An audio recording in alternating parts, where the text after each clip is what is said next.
I hope people enjoy what I had to say and maybe gain some insight into my story and how we're all people. Yeah. And that's what it all just boils down to. Hi, and welcome to the Desert Lady Diaries podcast, a weekly conversation with women who found their home in the Mojave Desert. I'm Dawn Davis, and this is episode number 71. If you'd like more information about the podcast, it's all at the website desertladydiaries.com, and it's easy to engage with the guests, with other listeners, or myself on Facebook and Instagram at Desert Lady Diaries or on Twitter at Desert Lady Diary. My guest today is Jenelle. She's a late transitioning trans woman working her way through the world that could be best described as a nerd. Professionally, she is a software engineer.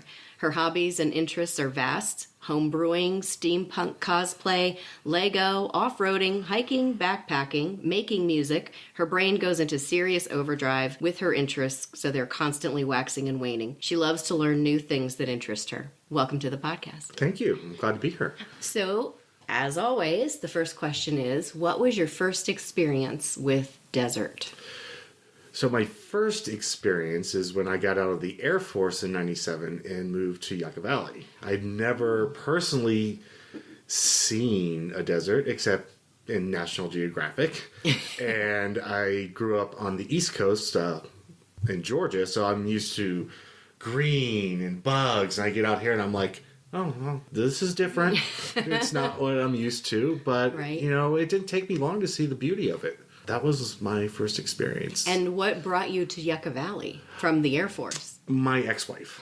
Okay. So we'll just leave it at that. Yeah, but that's what brought me out here. And I was in Yucca Valley for 10 years, then down in La Quinta for a couple years, then San Diego for almost 7 years, and now I'm back in Joshua Tree. So let's talk about that. What brought you back to Joshua Tree? Cheap rent. I know people are going to cringe at hearing that, but I love San Diego, and with all of its faults, because everywhere you live is different, right. Pros and cons. But the rent there was just getting ridiculous, and I telecommute for work, so I have some flexibility in where I live. Mm-hmm. One of my friends who lives in La Quinta was like, oh yeah, we should buy like this $1 million house. Me and Travis will take the big house and you can have the guest house. And I'm just like, yeah, no. It wasn't for you. Well, I mean, she was joking around, right. But then that got me to thinking, why don't I go back to the desert? Then I started talking to another friend, Jimbo, saying, it's been years since I've lived there. I'm like, what's it like now? Especially as a trans woman, it's like, what's the community like? Yeah. And stuff like that. And so we're just talking back and forth. And then 2 days later, he's like, hey, I got a house for rent. You interested? Well, send me the details. And he sent them to me. I'm like, can I drive out tomorrow to look at it? And if I like it, sign a lease? Mm-hmm. That's amazing, because it seems like that is how it happens here for some people. It's just, I call it green light, green light, green light. You come and you investigate, you have maybe a feeling about it or something, and you act quickly. Things just seem to open up for you, and I think that's just evidence of even the universe, no matter what you believe, laying out the red carpet like, we're giving you this opportunity and you're taking advantage of it, so we're going to just speed things up for you. Exactly. Yeah. As you said, the universe threw out the sign, and I was just like, okay. Great. And, my plan was to come live out here for a couple of years, see if I like living in the desert as much as I remembered.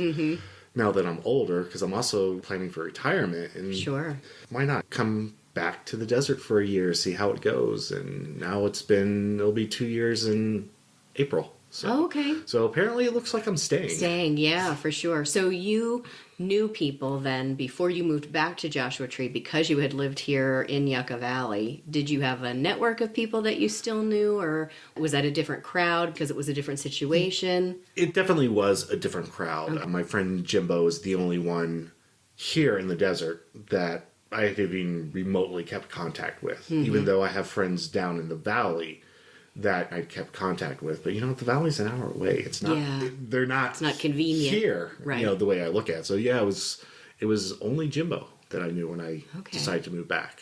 So, and when you moved back, were you already transitioning, or? Yes, I already had been. Okay. So. Oh, that's right, because you said you asked him about the community. Right. And how did that feel when you came?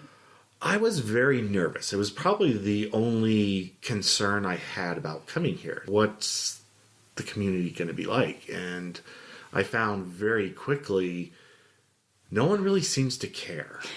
Right.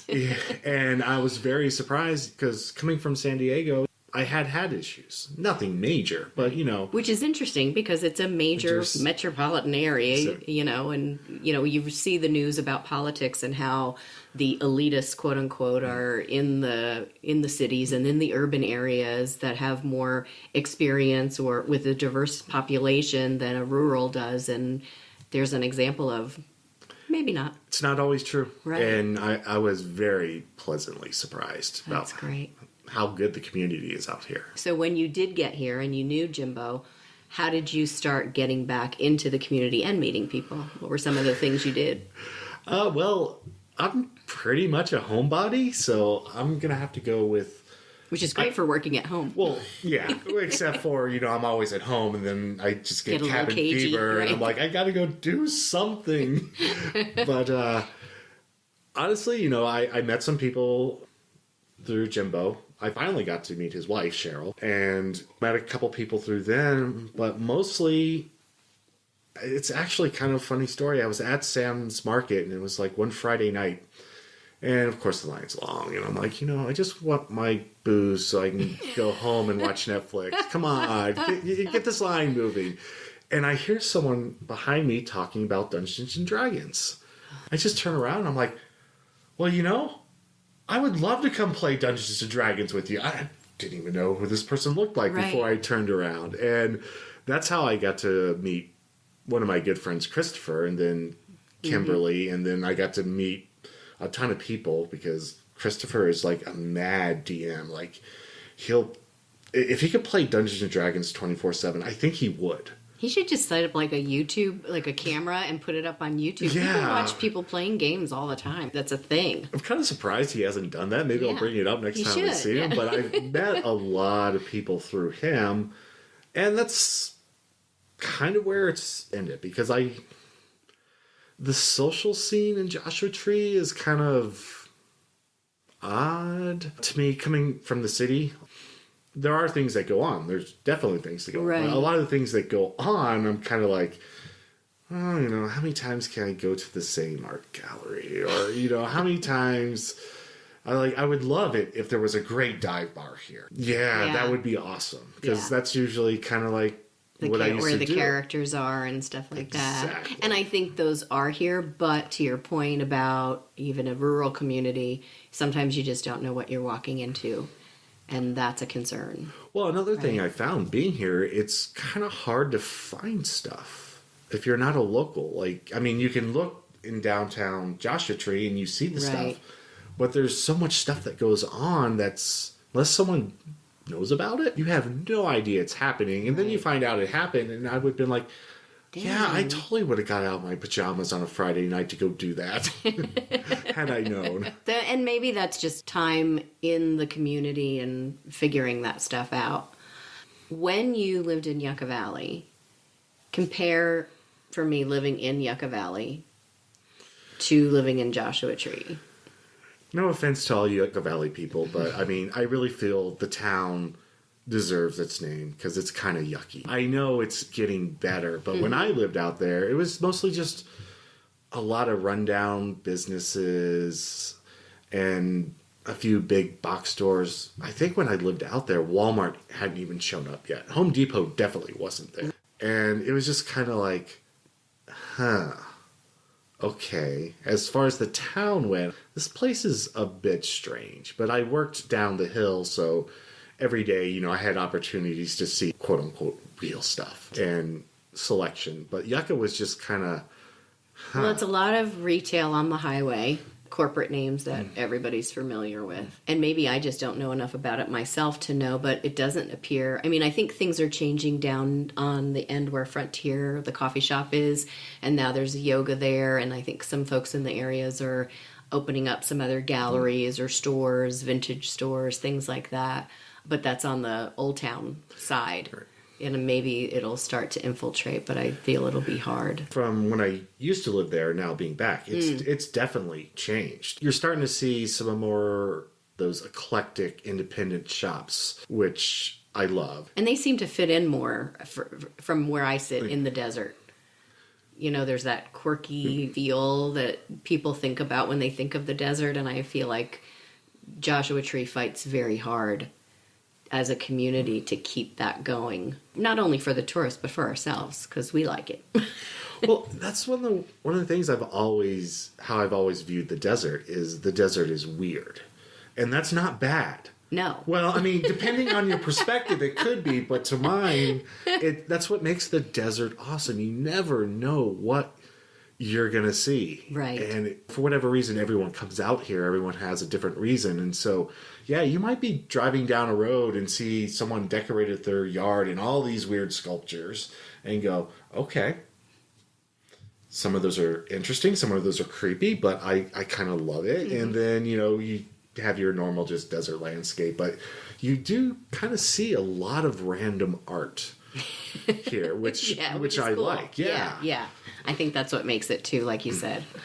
So do you go out to any of the music scene? Is that just not for you? I mean, because you say you like music, so when I used to live out here, I would go to the Just Tree Music Festival regularly. I haven't been back since I've moved back. I've heard some things about it. It's definitely a lot more expensive than it used to be. And that's the thing I always used to love. I went to the Roots Festival back when it used to be Roots Festival. I love the fall one, mostly because of the style of music, the Americana, the folk, the blues, and of course by the end of the night, kind of electronic, which is a great way to burn off any energy if you have any left. Right. But that's the one I loved, and I know they've changed it to where the music lineup is more like the May one. But it used to be, $85 for 3 days if you bought the tickets as soon as they went on. Camping was cheap. There was no extra charge for parking and stuff like that. And now it's changed. And I'm like, But also the fall one, which I think has the better weather, always conflicts with the steampunk convention I do in San Diego. Okay. But that's changing this year, so maybe I'll get to go back to the music festival. Let's go to steampunk. Yes. I don't know much about it. What can you tell me about it? And is it like with Comic-Con or is it separate from Comic-Con? Where did it all come from? All right, so I'm probably going to get this wrong, and anyone that's in steampunk is probably going to leave comments saying like, yeah, you totally missed it. But steampunk is, the way I look at it, is a style of costume play, mostly. But it goes into literature, it goes into films, it goes into music too.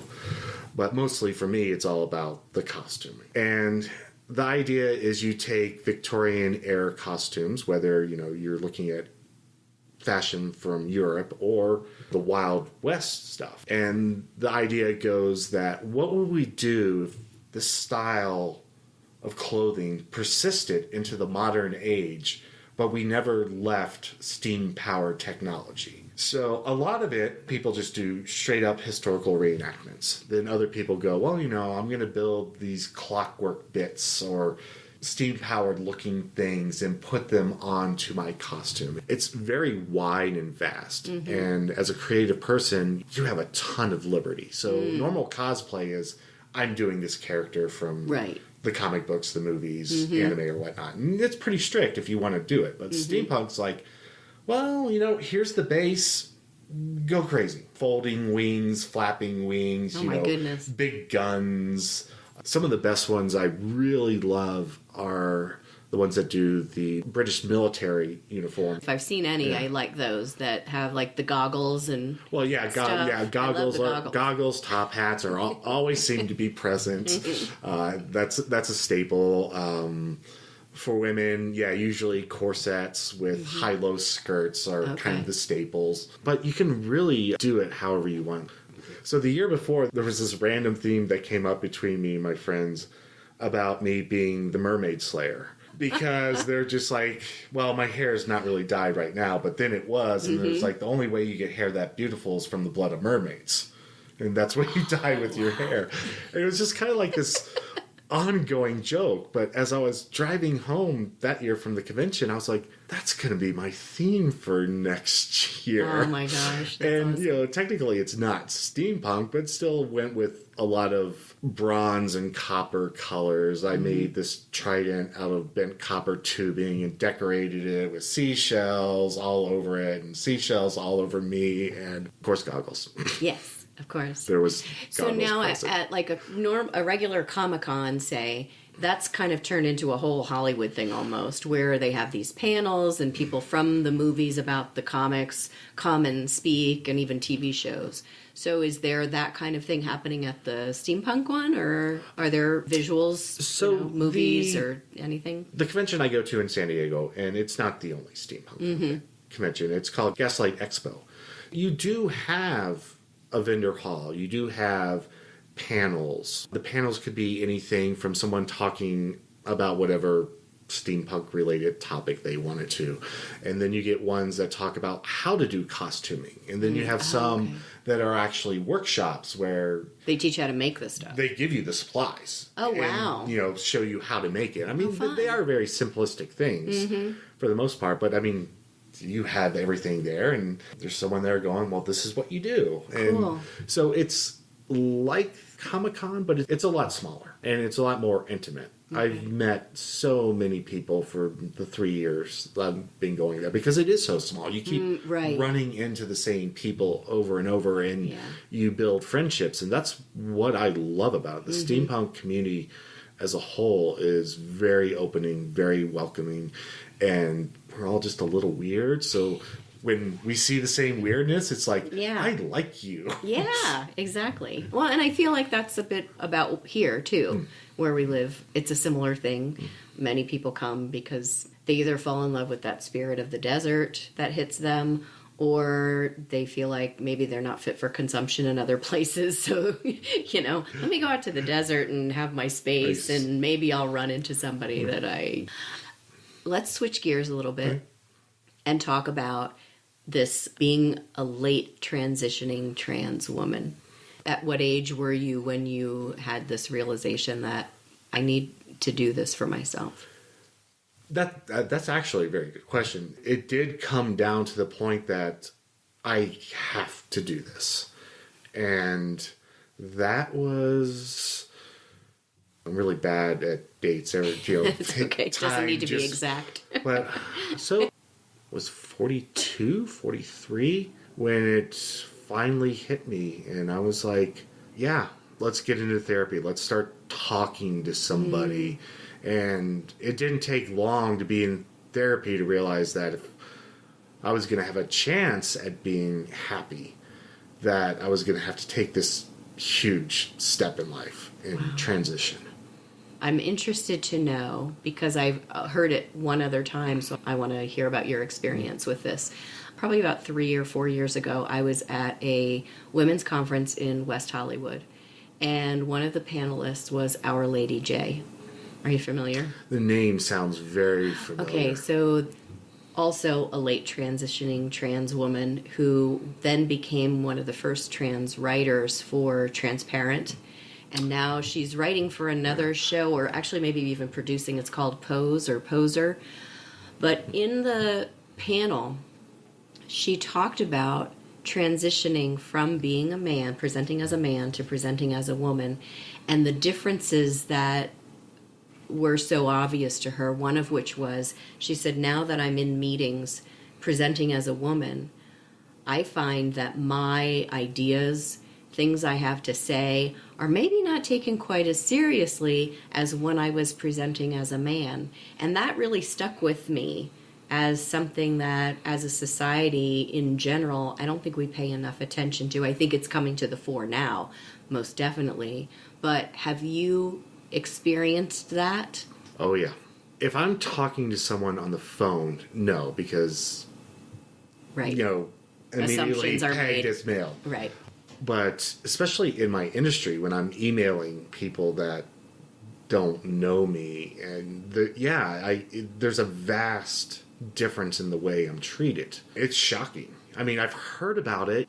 I wasn't unaware that, women get treated very differently, especially in the tech world, but to actually see it happening was an eye-opener. Like, really having to explain that, yes, I know what I'm talking about. Yes, just having to write just paragraphs of things I had done to troubleshoot a problem, so they actually took me serious, where before it's like, hey, I'm having this issue. And you would get pretty valid responses. Whereas now it's like, I'm having this issue, and you get a lot of like, well, did you read the manual? So now I have to spend like an hour drafting these emails, point out step by step by step by step. And walking in the real world, until I talk, a lot of people do see me as a woman. Of course, sometimes once I start talking, it's out the window.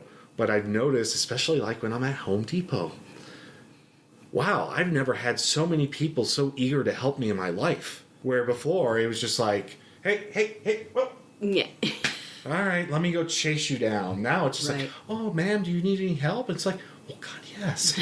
Where in this huge place is this kind of bolt? It's just so interesting. And I think those of us that are in the gender we were born with don't really notice those things. I would say particularly men who present as men don't notice that and don't believe it to be a reality until they hear it from someone who has experienced it. So. Yeah, most people don't. I mean, when you are lucky enough that the gender you identify with matches your body, you see what society presents to your gender. And you may know that it's different for the other, but actually being able to experience both sides of it is truly eye-opening. I imagine. Not in a good way. Right, yeah.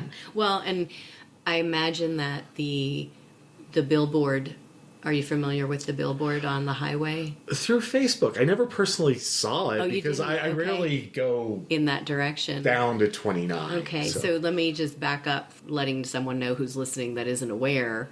There was a billboard placed on the highway here prior to election. It was placed there by a Republican candidate for Congress running against our longtime Republican congressman. And it had to do with trans surgery being paid for by the government. And our community really rallied around that. And one saw it as very wrong to be posted just in general. Not only just wrong in principle, but even the fact that a photo of someone was used that did not give their permission to have that photo used. And then, behind the scenes, people gathered funds and bought out that billboard and put up something really wonderful that said trans people are our brothers and sisters here, and they deserve love and care and health care and everything that everybody else does. And I'm not really sure how long the billboard is up for, but I think that's just another testament to this community and the things that are important to them here. That whole incident, while it started off as like, really?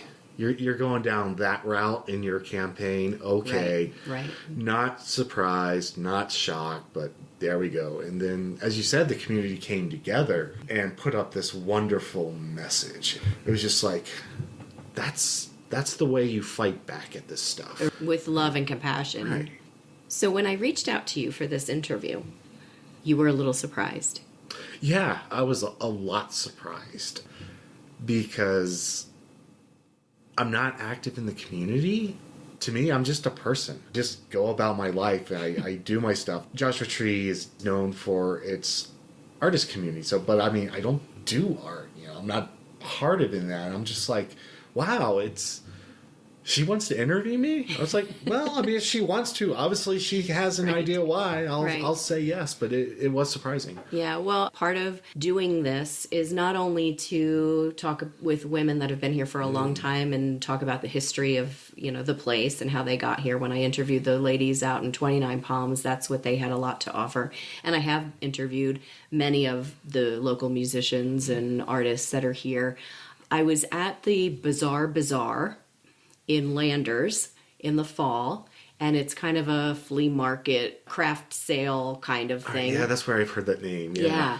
So across from me was sitting someone named Dusty, and we got to talking and goes, oh yeah, my partner listens to this all the time. Would you be open to interviewing someone who is non-binary? And I was like, I would. The reason that I am interested in doing that is because in speaking with people that identify as non-binary, people that identify as female, people that presented as male and now are presenting as female, I think it offers, not only does it help our community understand who is in our community, but it also offers some education around those subjects that many of us are kind of uncomfortable with, or we don't really know how to approach it. Many of us are sensitive to humanity and human beings, but sometimes when it hits those gender lines, we get a little klutzy or confused. We don't mean to be insensitive, but we turn out to be insensitive sometimes when we say things. And I just feel like, one, you are a member of this community who's presenting as a female, so you deserve to be on the Desert Lady Diaries, just as the next woman does. And using it as an opportunity to bring our community closer together and educate maybe people who are listening, because there are people outside of our community who listen, letting them hear who's in our community. That's one of the reasons why I wanted to have you on. Well, I appreciate being on, but I'm still like, well, I'm sitting here doing this interview. But we talked a little about that Dungeons and Dragons game earlier, that it's how you started meeting that part of the community, and you are actually creating a game. Oh, that's right. We talked about this earlier. So once I got into the Dungeons and Dragons game, which I haven't played D&D like for decades, I realized how much I miss running my own game. So I started asking some of the people in the D&D game if they'd be interested if I started something up that wasn't D&D. And I found enough people that said yes. I'm like, great. So I use a rule system called Fate Core. D&D is a lot of mechanics. It's a lot of rules. It's a lot of dice roll. Fate Core is all about story. Spell that for me. FATECORE. Okay. So Fate Core. Okay. But it's all about story. It's like, well, you have some skills, you have some stuff, but what are you going to do? And when you do it, why are you doing it? Why is your character doing that, for good or bad? And it has all these ways to really make people screw up, which brings the high drama into the game. So it's like when you watch a really good movie. If everything works smooth, the movie's boring. There's no conflict. Right. When things go wrong and how that impacts the characters in the story is what makes a good movie good. And that's what Fate Core is all about. It's bringing conflict in, so you have to resolve it, and makes things go different ways. So I came up with this idea, and I picked bits and pieces from here. My main inspiration was a TV show called The Magicians, which is where modern day life magic exists, but only a handful of people really know it. Well, it's very secluded. So the vast majority of people have no idea that magic exists, but there are people that are like, there's magic, let me show you how to use it. And I've always been a big H.P. Lovecraft fan for a long time. So I took those two. It's like, well, we're going to have a world where magic exists, but it's on the down low. But it's really dark and sinister, and you meet things that basically can cause you to go insane. And melded it together. Then I was like, yeah, it takes place in Joshua Tree in 2024. So, and that was me being lazy, because I'm just like, well, if I need to know what Joshua Tree looks like, I just look out the window. Most of the big businesses are still there. People in the game, they used to go to Crossroads until they had a gunfight. So now they're really leery about going to Crossroads, because they'd be like, oh yeah, those are the people that shot the guns. Hey, police, can you come pick them up?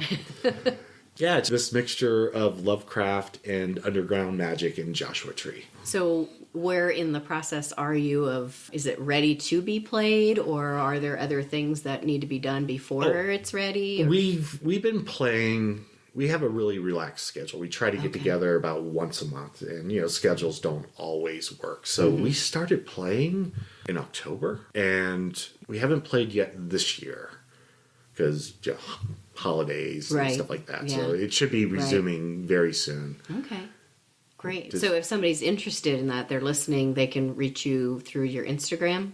Definitely. If you are interested in playing, message me through my Instagram at Mistress of Cheese. Okay. And I'll put that in the show notes. Because there is some flux in the player base right now. So there are openings to get some new people in, or even possibly starting up a whole new game in a different universe. Wouldn't necessarily be the same, but yeah. So you're just creating a game. You're not doing anything special. Well, I didn't create the game. I just created the setting. You created your own game. Yeah. I just created the setting and used existing game system to run it. Okay. Fair enough. Well, I really appreciate you coming and talking today. Oh, yeah. Thanks. I mean, at first I was initially nervous, but now this morning I was just done interviews before. So, how can you go wrong sitting at the kitchen table? At least it's not a video interview. Right, exactly. Yeah. Makes it a little bit easier. But no, I appreciate coming out, and I hope people enjoy what I had to say and maybe gain some insight into my story and how we're all people. Yeah. And that's what it all just boils down to. I'm going to cry now. Thank you. Yeah, I tear up really easy now. I don't know why, but yeah. That's okay. That's important. Thank you. You're welcome. As an update to last week's abbreviated version of the podcast where I talked about Joshua Tree National Park and the shutdown, not long after local park officials had declared the park would be closed temporarily to evaluate any damage and do some cleanup for health reasons, the National Park Service put out a release that the park would in fact remain open. So as it stands now, the park is still open, and there have been reports from locals about good visitors and some not-so-good visitors. You're still welcome to go out to friendsofjosh.org and make a donation to cover the cost of supplies that were used while the volunteers were going in and cleaning up. I'm not quite certain officially where that volunteer effort stands at this moment, but if you donated money, time, or supplies, thank you very much for doing that. I thank you, and the community of Joshua Tree thanks you. And now it's shout-out time. I have a couple of shout-outs to Penny, Patrick, and Amelia. Thank you so much for signing up for the weekly newsletter. And a shout-out to Matthew Cabe of the Victorville Daily Press. He was kind enough to mention Desert Lady Diaries in his year-end This Desert Life article, alongside Desert Oracle and the Mojave Project, which is really super cool to me, so I really appreciate that. If you missed it, I posted a link to the article on the Desert Lady Diaries Facebook page and the Instagram account. And to Ed Ryan, who interviewed me for the PBJ Spotlight section of the Daily Podcast Business Journal. Check them out at podcastbusinessjournal.com, and you can find the interview under special features. I've put links to both of these articles in the show notes and in the blog post for this episode on the website. Also, BuzzFeed.com is looking for podcast recommendations. To quote the article, they are particularly interested in shows you feel deserve more recognition, podcasts that people probably haven't heard of already. It would be so great if you would take a minute to send an email to scott.bryan, B-R-Y-A-N, at BuzzFeed.com by Friday, January 18th, and put the word podcast in the subject line. It would really be awesome to see Desert Lady Diaries on the list. I'll put this info in the show notes and blog post too. Next week, I'm talking to artist and musician Amrita Kripa Watts-Robb of Joshua Tree. I want to hear all about that little bird that comes and eats out of her hand. Thanks so much for listening.